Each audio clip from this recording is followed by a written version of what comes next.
Hello, my friends. Welcome back to the Puddcast with me, Jonathan Puddle. This is episode 108. My guest today is Morgan Harper Nichols. It's her second time on the show. So glad to have Morgan back. We talked all about some themes from her brand new book, How Far You Have Come, Musings on Beauty and Courage. It is not just a collection of poetry and art, though it certainly is that. It adds on more and creates a really beautiful narrative for looking at your own life and seeing how far you've come. And honestly, right now in COVID, it's actually been really encouraging to me looking back on this last year and saying, yeah, I didn't know how we would survive, but here we are. And things are hard, but we're making progress. So this is just a gentle, fun conversation. Morgan shared the journey that brought the book to us, and we riffed on some themes around just being who we are and recognizing that maybe the person that we are right here today is all we need to be. So I hope you enjoy it. I should mention quickly, just for clarification's sake, that I mentioned I was in COVID isolation. That was a few weeks ago when we were still in isolation. We are out of isolation. So thank God for that. Alrighty, here is Morgan Harper Nichols on the Puddcast.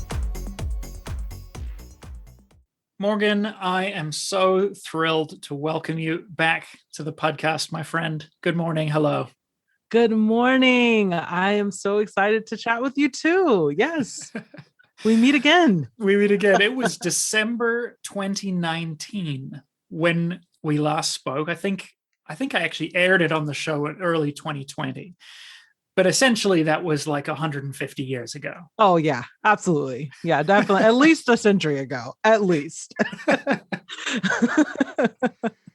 Wow. In that time, earth-shattering, world-changing things have happened, like I released my devotional book, for example. Yes. And, there was a minor worldwide pandemic. Yeah. Can I just say on air, thank you so much for writing a lovely endorsement for me in my book. That was such a blessing. Oh, of course. I really, I was just reading your book. I was just like, this just feels like my people. And I feel like other people would feel that way too. So yeah, it was an honor. It really was. I like the way the algorithm works. I rarely see your stuff directly in my feed. I don't know why, but Instagram clearly doesn't understand. That's so interesting. Real priorities. I don't see you either. So yeah, I've actually started working on this. Is so nerdy, and I'm just like, why am I even doing this? But whatever. I actually started working on a spreadsheet like on my computer to keep up with people and I'll just click on it and I'm like, oh, let me go see what they're up to, because yeah, they don't. If it's not like an Instagram reel with someone doing something, wild in 3 seconds, I feel like they don't show it to me. So isn't that crazy? Yeah, it's so funny. I love that you have a spreadsheet. Bravo. I have it in my head mentally. And I mean, thankfully, because of just how broad your stuff is now, I'll just see it in everybody else's stories and feeds. So it pops up. But wow. I sort of like I take like a bath in your words every 3 or 4 weeks, and I just will like go in deep, and it's just the most soothing gift from my soul. So wow. I know from the few minutes we spent before we hit record that that it's costly and it's hard, and I'm just another thankful person that you keep offering up this rich food for us all, because it's like a lifeline. Wow. Well, thank you. I'm so humbled by that. That just really brings me to the ground in the best way. So thank you. It really does. Because I definitely get in my head a lot, especially over this past year, because I went into 2020 with the ambition and the plans and financial investment of we were like, oh, let's do more events, because I just wanted to connect more face to face with people. And because I as much as I love sharing online, I just, that disconnect is real for Oh, me. yeah. Like it's hard for me to feel like this is the ultimate connection. I'm like, I like to, even though I'm an introvert, like I do love to be able to connect one-on-one with people. So we invested almost everything into creating all of these Oh, events. no. And thankfully a few of them happened before March came. But yeah, I would just say all that to say, just to be completely transparent, it's been really tough over the past year to feel, just to be honest, to feel a lot of times like my work matters, it's just like, and I'm sure a lot of people who put things out there may feel that way, of just like, you're putting things out there and it's like, what does this even mean? So it just means a lot just to hear another human being just voice the connection to it. It's just like, oh yeah, that's why you do what you do. It's like, yes, it's been hard because you have not been able to connect like you thought you were going to, but yeah, so that's really special. Thank you. Well, you're so welcome. It's a crazy paradox, right? I feel like I don't know if anyone has really put this to page. I don't want to be the one to do it. I want to read it. I feel But that way all the time. You just, yeah, that is like, I'm like, I don't have the energy or capacity to write about that, but I need someone else to. like, right, like I again, I obviously at a much smaller scale, but I also was like, I'm launching my first book in September 2020. I'm going to do a thing. I've gotten just enough people that I know that I can do a little tour, and and obviously, as with every single person, as you alluded to, who did the creative thing in 2020, no, it didn't happen. Yeah. So, Yeah. and yet, the words that we put out there in 2020 were more necessary than they ever have been. And Yes. that's the crazy paradox, is that the hunger has been greater than it's ever been. And so our offerings, as humble as they are, have been received with greater joy and relief than they could have otherwise been. And the only thing that, okay, I mean, I don't know if this is real for you, but for me, it's like the only thing that didn't happen was that my ego didn't get stroked. Yeah, that is very real. It actually, I just watched this. I feel like I mention this every other day, but it was just such a, it was such an important documentary for me to watch. And it was a documentary on Black artists, and it came out on HBO Max, and it's called Absence of Light. And kind of the sort of the thesis of the documentary is asking the question of, because they're just talking about all these Black artists who just weren't appreciated or seen, and all the extra work that had to go into getting these artists known. And there's a artist in there who says, for us, we've had to learn how to work in the absence of light. What kind of work are you going to create when no one's watching, when no one's seeing? And Wow. that is, I feel like that is, for me, that's been the story of this past year. Because like you said, I was seeking, I was like, okay, just like you, I was like, I have just enough people that I can do like this little tour. We can have all these moments. And then when all that was taken away, I was forced to say, well, what is this work without that positive affirmation, or without that, without all of that? What is this work? And yeah, as a result, it's made me go deeper into areas that I never would have even considered. Like on like a very specific note, I ended up randomly getting into motion graphics and animation. And I started doing that because suddenly, when I thought I was going to be on tour, I'm sitting at home with my toddler and we're watching all these animated shows, and I'm just like, I think I can do that. Right. And now it's become a huge part of what I'm doing now, and it's teaching me so much. And yeah, it's like that never would have happened had I just been on the road. And that's just one area. That's just one area where I can see, I'm like, wow, I've really gone deeper. I've also have gone deeper in spending a lot less time on social media even, and just really trying to figure out and challenge myself to make things that, okay, I want this to make sense, even if it never saw the light of day of social media. Like, I want this to be something that I can be proud of, and that I'm proud that I spent time on it, even if I'm the only person that ever sees it, or only a few people see it face to face. So yeah, I'm just Mm. asking a lot of questions now, challenging myself in new ways.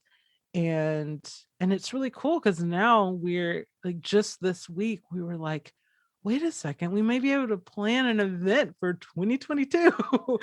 And that was just so exciting to think about, because it was like, wow, I'm gonna go into that with a lot more gratitude, a lot more growth.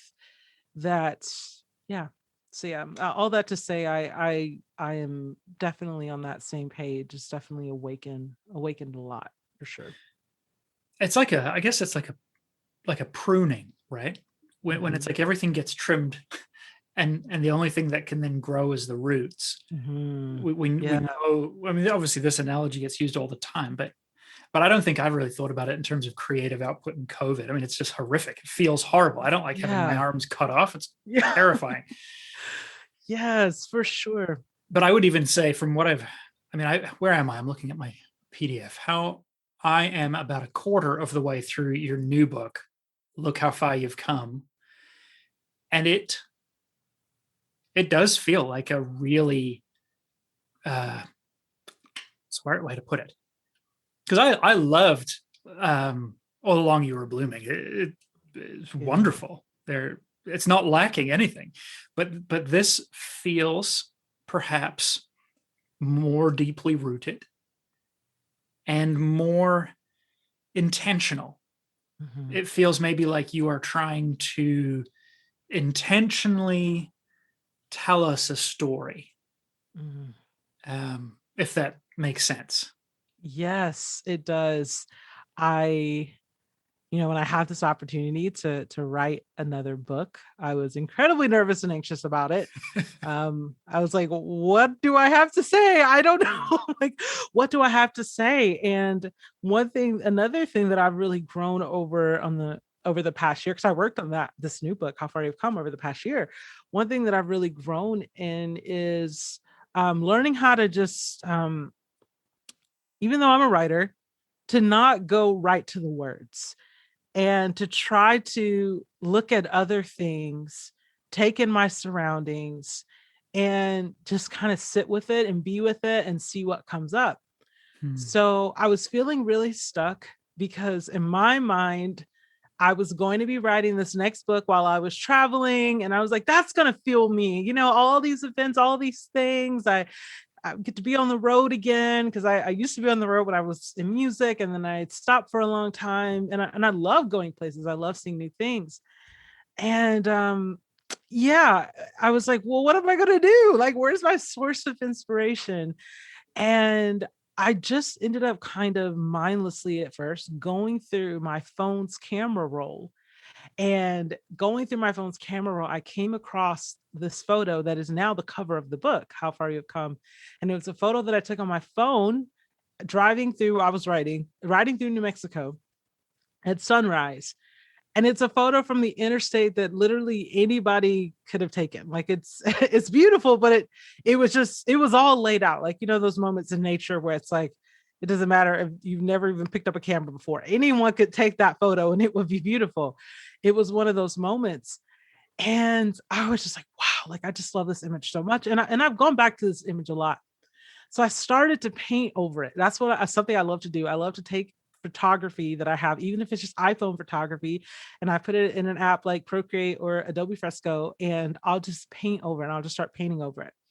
And as I started painting over it, I started thinking about, I was like, isn't it interesting that this photo is so beautiful to me? And it's so beautiful. And at the same time, when I look at the date that this photo was taken, this was a really scary time in my life. Hmm. um just so much uncertainty, exhaustion. I was just done.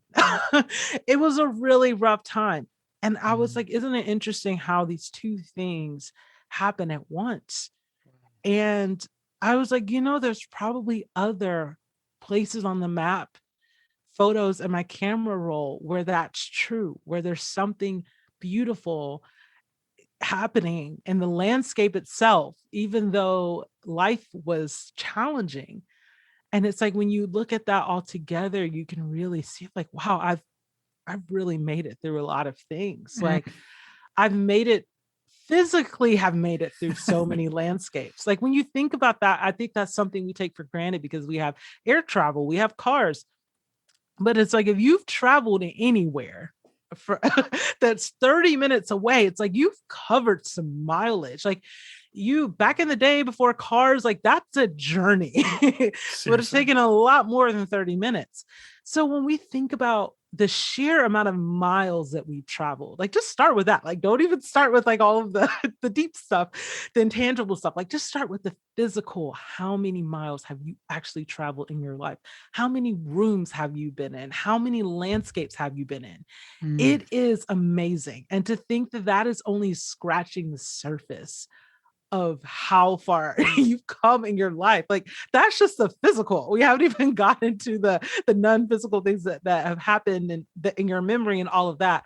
It's endless. So that was how I kind of literally found the roadmap for this book.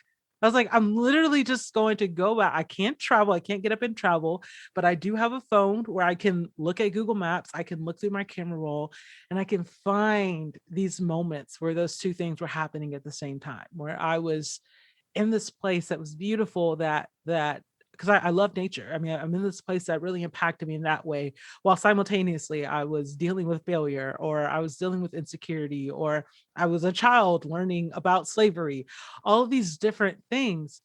And yeah, I'm really proud of how it came together because it really started out so practical. And that's honestly like the biggest thing that I want people to take away from the book. I want people to do that with their story. Like I want other people to go through, like if you have an iPhone, you can actually go look at the map section. There's a map section in the photo camera roll part of your phone.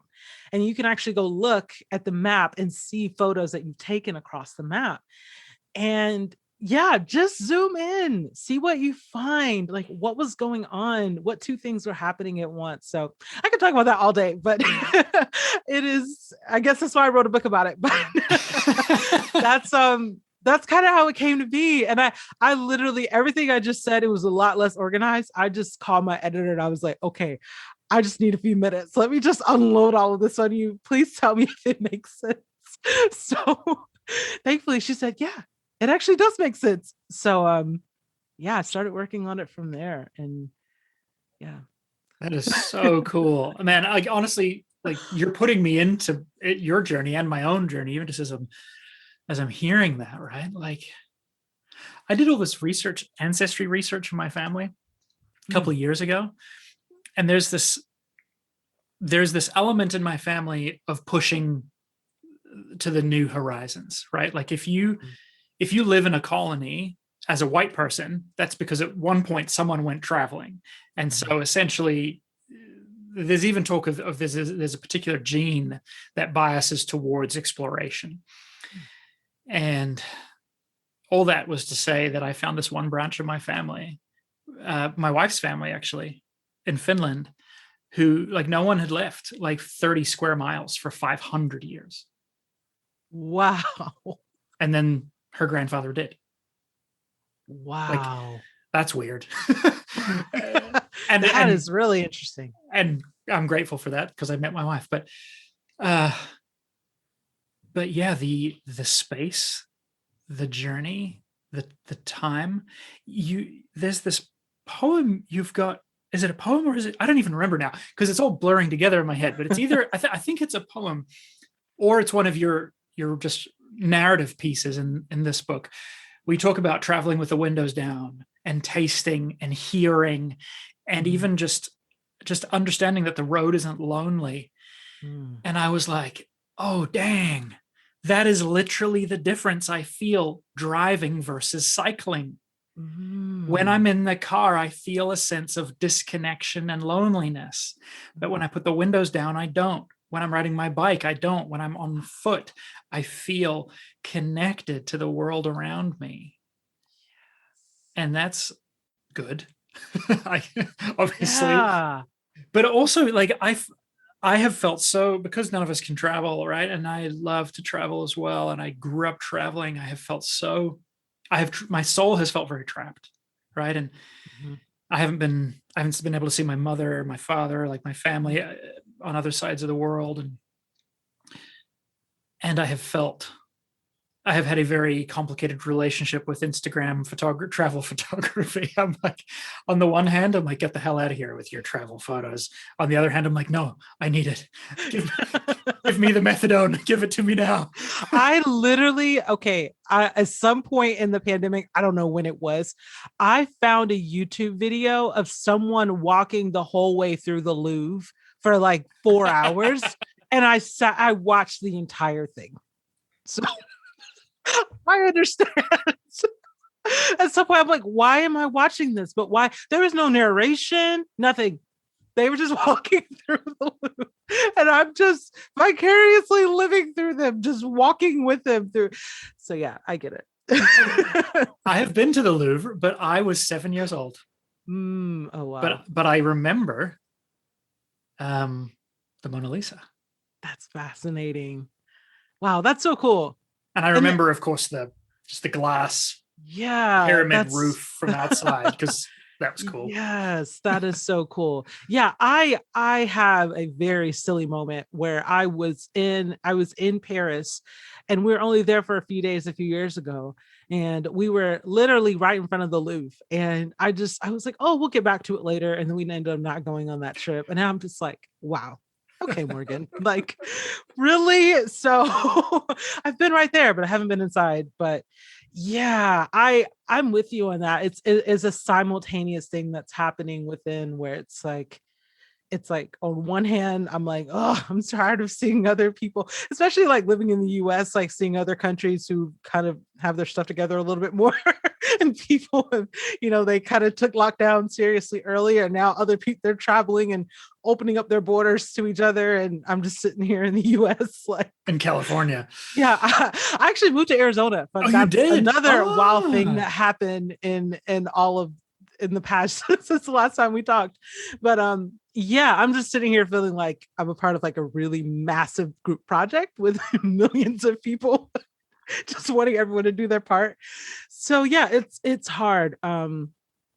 Because I feel like moving and seeing different places, I mean, it fuels me so much. And just to even go back through the camera roll of my life over the past year and just to see like no trace of paths to all the other places I would end up going, like, there's a grief there, Totally.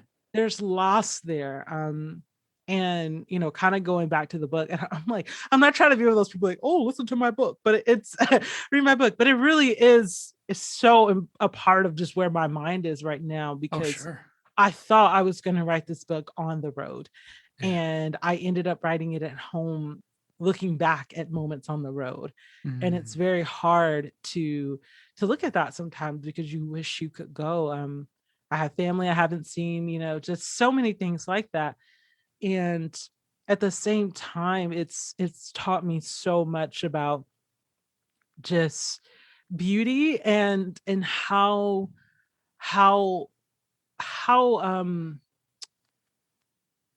because I feel like true beauty is just so rich. It actually takes time, years even, to go back and see the beauty in some things. Oh, that is so true.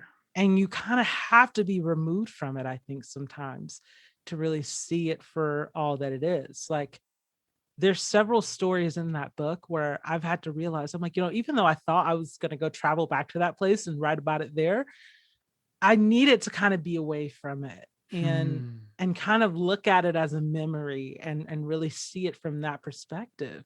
I think if I had gone there and I had traveled there, I don't know if I would have even picked that up. Wow. So that's like, from a distance, I wonder, is it easier to do the compassionate reframing? Oh, I just got chills when you said that. But if you had boots on the ground, it's not impossible, but there's something to that. I don't know if you have this experience, but one thing that happens to me a lot is if I go somewhere, even if I haven't been there in years, I can kind of start remembering everything that happened in that place. Like you could go plot me on my college campus. I haven't been there in years. And I would just start getting flooded with memories and emotions and feelings. Yeah, sure.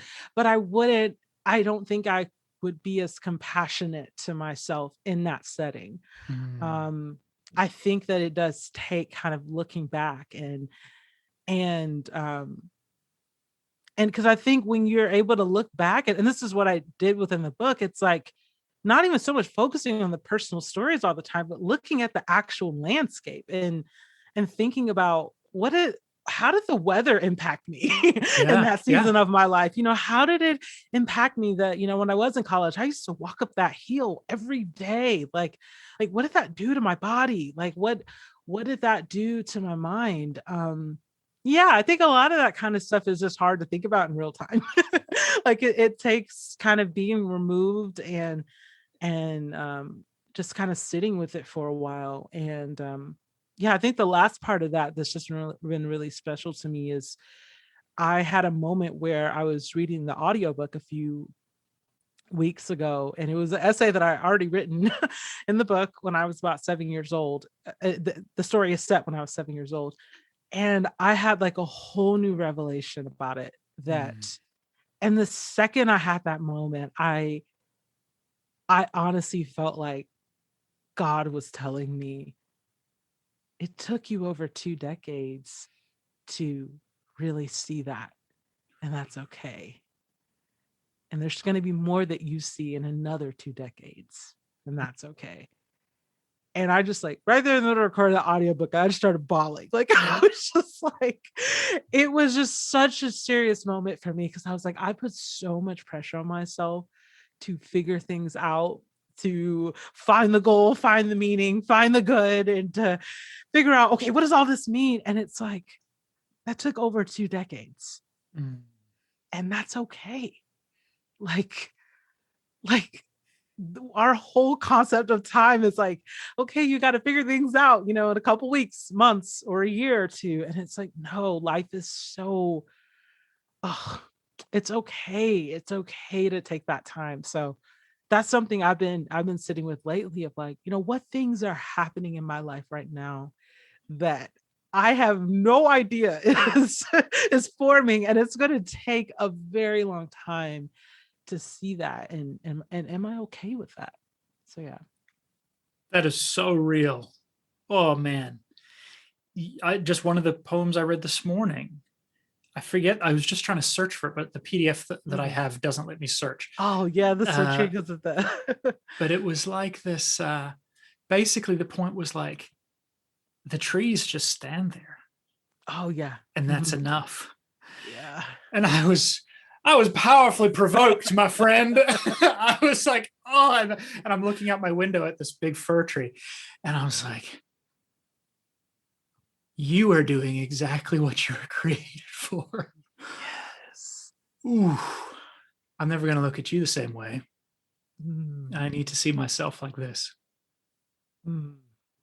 This morning, I went to go and collect the garbage, the recycling and the garbage dumpsters, because they get picked up early Monday morning, and I was wheeling them back into their spot by the garage.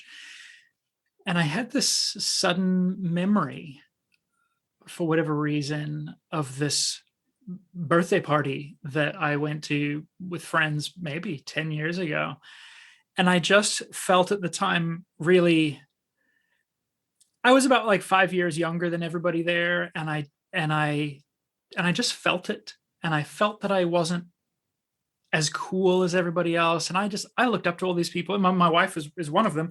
And I just loved all these people. I thought they were so cool. And I felt like I was just really trying hard to get there. Right. And I mean, yeah, I was probably 25, 26. And I just had this moment that must have been triggered by the weather. Exactly what you're just saying, because it's still cold here, but it's spring. And so we've got like bright sun, but it's still like 0 degrees Celsius.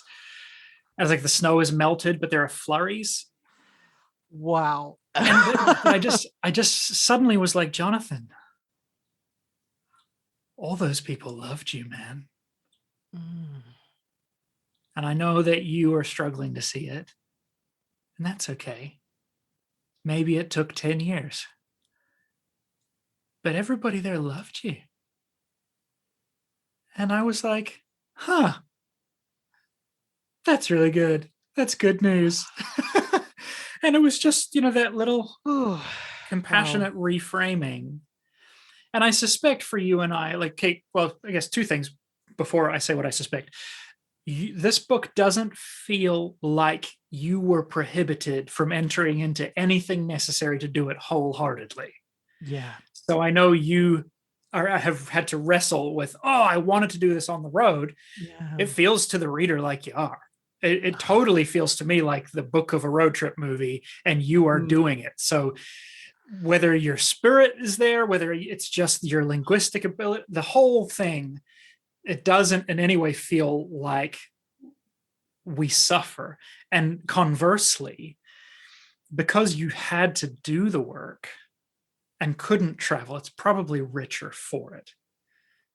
Yeah. And so thank you again for doing something hard and painful, because it invites us to do the same and to do that reframing and to enter into those parts of our own story. And my suspicion is, and I have had some experience with this, and I'm sure you have too, is that from a distance, as we do that compassionate reframing, when we do get boots on the ground later, it closes the loop in a way that couldn't have happened maybe, because it would have been, like you said, sensory overload if we hadn't done that contemplative, integrative work. You are preaching. Yes. Wow. That is so true. And it just requires so much patience and so much of like, especially for those of us who like we said, we love to go, we're like, no, I just need to go there. And I know then I'll be fine. Because that's life. Yeah. I need life. I know. But it's like, or what if you just being here is where you need to be right now? And doesn't mean you're going to be here forever. Wow. Yeah. So I'm learning that because, as you were saying that, I just had the realization. I was like, yeah, I haven't, since I've written all those essays in the book, I haven't been to any of those places. But you will. Yeah. It's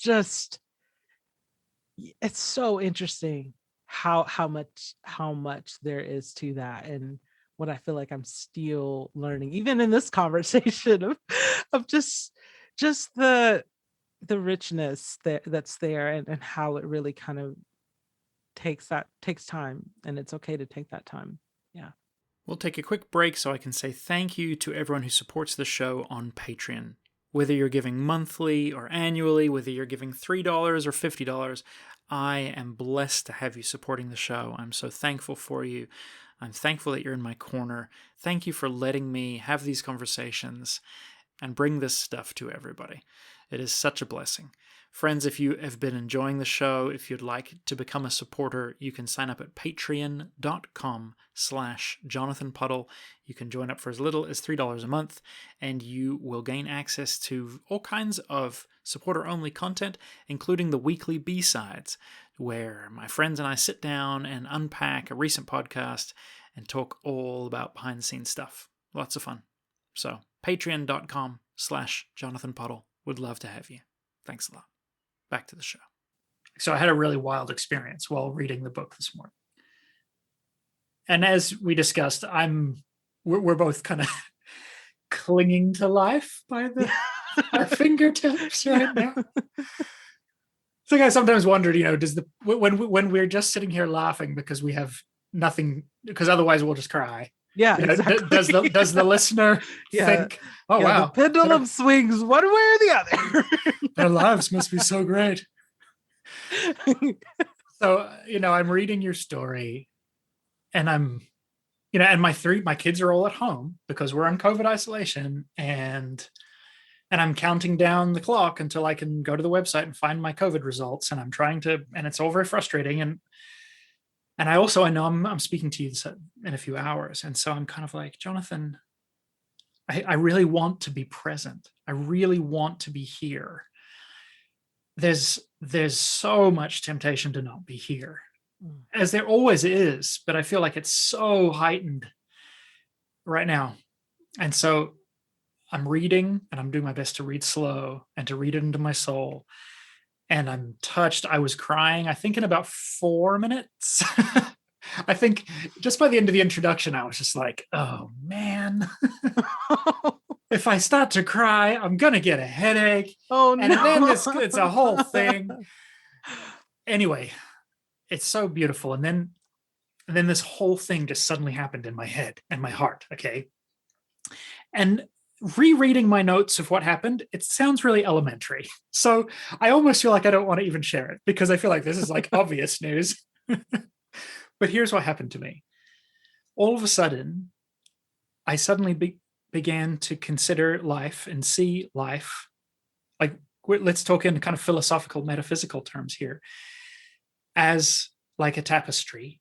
And I know, like, I've read people talking about everything gets woven in, blah, blah, blah. Yes, I've had those conversations with people.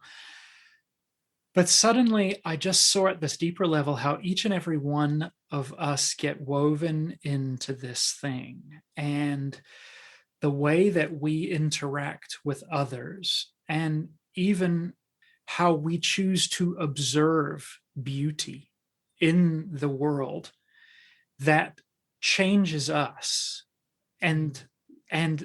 But we are not independently existing from the cosmos. And so by receiving the beauty of the world into ourselves, the world is changed by our appreciation of it. Like quantum theory, just to observe something, you change its state. And so even in observing the world and calling it good, like Genesis tells us God did, we change the tapestry further. And of course, we continually are changed. And then in my mind's eye, the tapestry like became a river. And it was like this boundless river of every kind of color. And woven in part of this river is every human being that has ever lived, and every part of the cosmos, the entire created thing, moving and rippling and bubbling along. And it was going somewhere good.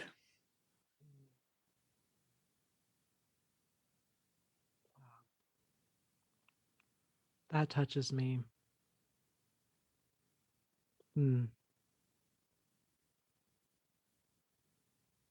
Yeah.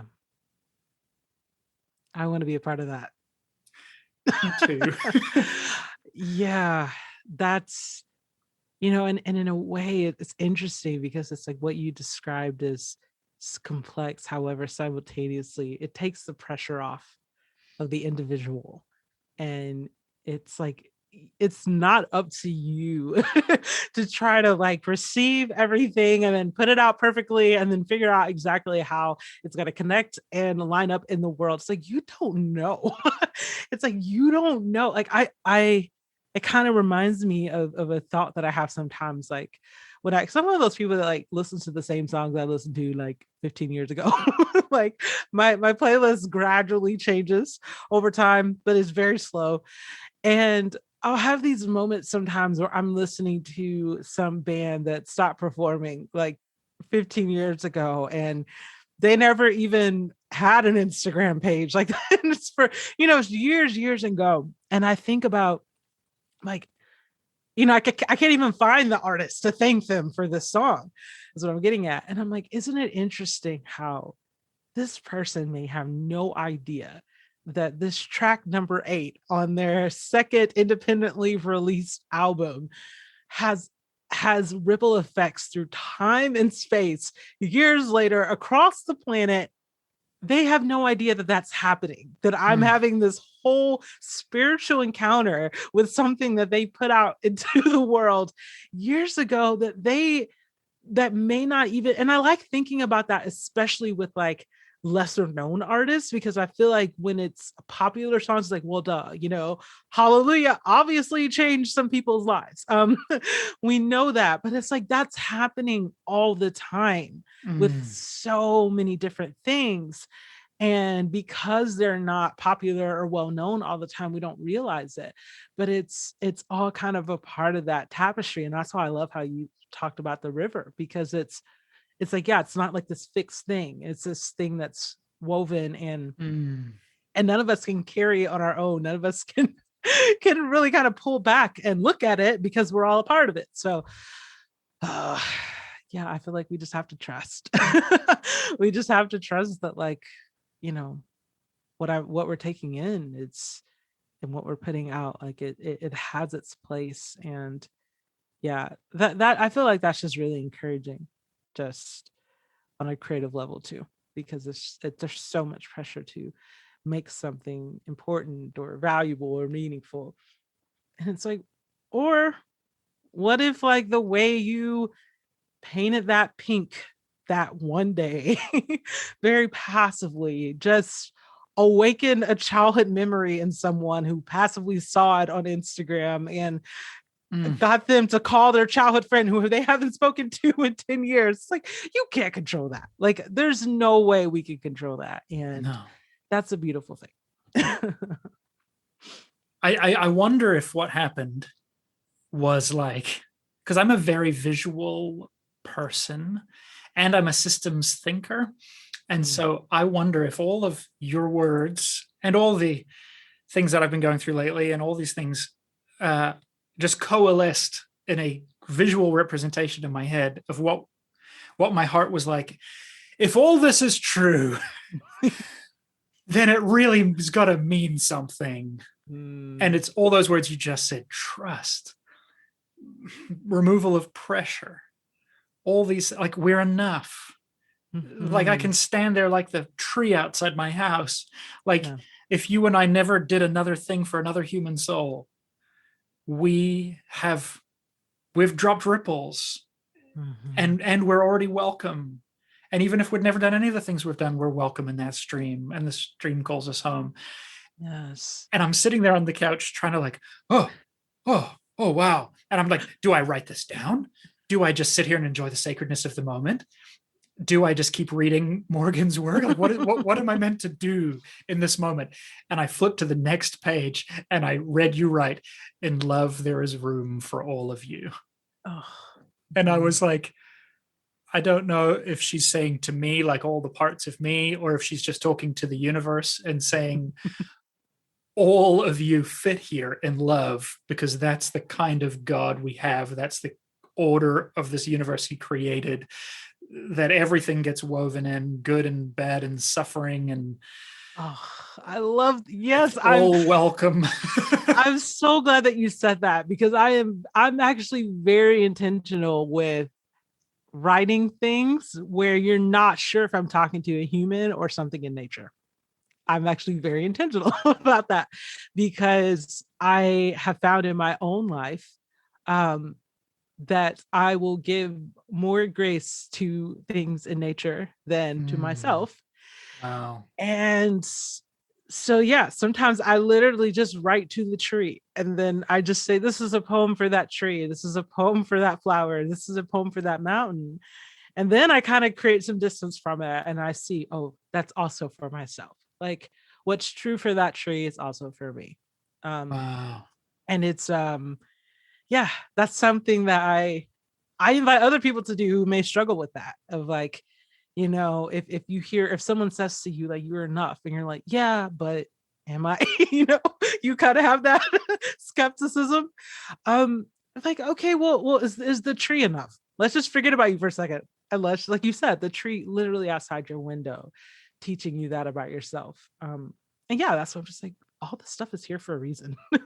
That tree is in your yard for a reason. Those flowers are growing there for a reason. The clouds that are big and taking up space and floating by slowly, like, there's something in all of that. So yeah, that's been giving me a whole lot of comfort over the past year, because you know, I like the trees in my yard, but I want to see other trees.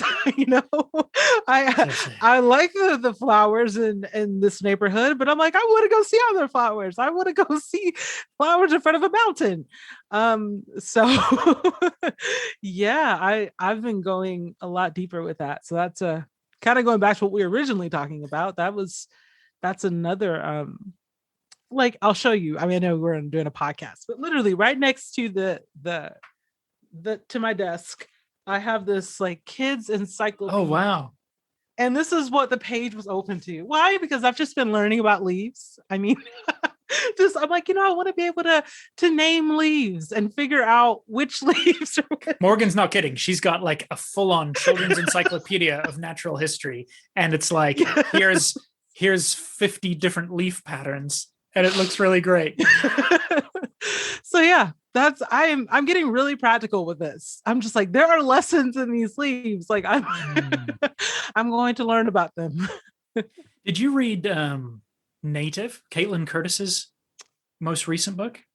Yes. Because a lot of that was happening in my head and heart while reading her. Like, yeah, that was last summer. Yeah. And I was like, I remember camping a lot last summer, and I saw every rock and every tree differently because she had invited me to do exactly that. She definitely, with that book, what you were talking about how we can, observing something changes it. Yeah, she definitely did that with that book for sure. That's so fun. I feel like I needed this conversation today so much more than I realized. Anything else about this book that you just want to share with us? I mean, I'm loving it, and I'm going to have to go and buy it because this year they didn't even send me a paper version. Oh, I know. They're actually technology. Yeah, I know. And then because of the pandemic, the books they're on a ship somewhere in the ocean. Oh no, they're delayed. Oh, we don't know when they're going to get here. So but they will get here. I know. Like the rest of us. I'm like, Morgan, like the rest of us, we may have no bloody clue how we get through today, but by God, we will. Yeah, I'm like, can we go swim out to them and just get our own little boat and just take my books off and, roll them back to shore? But they said no. So yeah, they're somewhere in the Pacific right now. But what was I saying? Oh yeah, I think one little thing about the book that I have photography, and not a lot. I have some photography in the book now. And I would just love people to know that every photo in this book was taken on my phone. And I say that because, again, I just feel like so many of us have had to just modify our creative practices and things that we enjoy doing. And I really am like becoming like an evangelist about this. Like, I just think we all need to just go through our camera rolls and just find those photos that we just took passively. They're in the middle of 1,000 other photos from a trip 4 years ago, and spend time with them, whether we paint them or we print them out, make them black and white. Everything looks better in black and white. Like, make it black and white and just blow it up and put it in a frame in your house and make it a moment. It's while we're having to be still and we're not able to go where we want to go or do things the way we normally do them. I just think that there's so much to that. If you have that, I think it's just a great way to use the smartphone and to use technology. So yeah, if you happen to see this book, all those photos, iPhone photos, and it's very intentional in that way. Because I just hope it can be a reminder to me and other people that even in the smallest ways, there's so much beauty and we can make something out of it. So yeah. So I'm thinking now that you and Andy Colbert need to write a book together on practically how to use your photo reel to pay compassionate attention to yourself. Yes. Okay. Like a total mashup of the two of you. I am going to call her and we'll figure that out. Cause her book had just so many just inspiring practices and things along those lines. And she even in the book, she quotes one of my favorite poets ever, John O'Donohue, one of my favorite things he ever talked about. And he I would say that he probably loosely has a lot of maybe not even loosely, a lot of influence over my writing. And that's interesting because like by the time I found out about him, he was no longer living. And I just find that to be so humbling of just like, wow, the gift that you've given in the world. I mean, I have wept reading his words. And yeah, we'll never meet in this world. But I say all that to say she wrote about that in the book. She quoted him talking about beauty and about how beauty is so involved in looking back and looking at your life in this, kind of holistic way. So yeah. I can't wait till we can all, I hope that someday we can all meet in person and just be together in a room. Oh yes. I think something will come out of that. Oh, let's do that. I have never been have I been to Arizona? I don't think I've ever been to Arizona. Really? Well, there's the Grand Canyon here. I've always wanted to see the Grand Canyon. It's kind of known for that little rock face. So if you're ever here, let me know. I live like just outside of Phoenix. So yeah. Awesome. Morgan, thank you. This has been such a delight. I wonder if you would pray for us today, whatever you're feeling. Yes. God, I thank you for giving us the opportunity every day to notice beauty and be a part of beauty, something good, something great, even if on some of those days it feels pretty subtle. Just to know that it is there and that the threads of good, threads of grace, threads of your love are woven throughout the universe. And just want to say thank you for that. And may we all continue to travel through life with open hearts that are open to the ever widening circles that invite us to experience that more and more every day. Thank you. Amen. Amen. Thank you, Morgan. Friends, go hit the show notes to order Morgan's brand new book, How Far You Have Come, Musings on Beauty and Courage. It comes out at the end of April. You can pre-order it now. Get in on that. So as soon as those ships do arrive, you'll get it. Also in the show notes, you'll find links to that documentary that she was talking about, Black Art in the Absence of Light. I've linked that there. Caitlin Curtis's book, Native, and everything that we talked about there is in the show notes. You'll also find the audio transcription in case you know someone who is hard of hearing or English maybe isn't their first language and we talk too fast. Go and give them a copy of the text transcript. That is made possible by my patrons. Thank you once again to everybody who has made that possible. Friends, today is Maundy Thursday. We're heading into Easter weekend. I'm preaching on Good Friday for our church, Catch the Fire Kitchener. And it's, I know it's weird. Again, here we are. It's a weird time. I'm having a really difficult time getting my head into Holy Week. But I think that's part of the beauty of this time and this season and of God and even of what Morgan and I were talking about. It's not up to me. It's not all on me. So I am leaning in to thousands of years of people loving God and pursuing God. I'm leaning into centuries of church tradition that say God is here with us, that God came to set us free from darkness and fill us with light once again. So, happy Easter to you. Grace and peace. May you find yourselves able to lean into these rhythms, these holy encounters with God. May you find yourself profoundly loved. We'll catch you next week. Bye for now.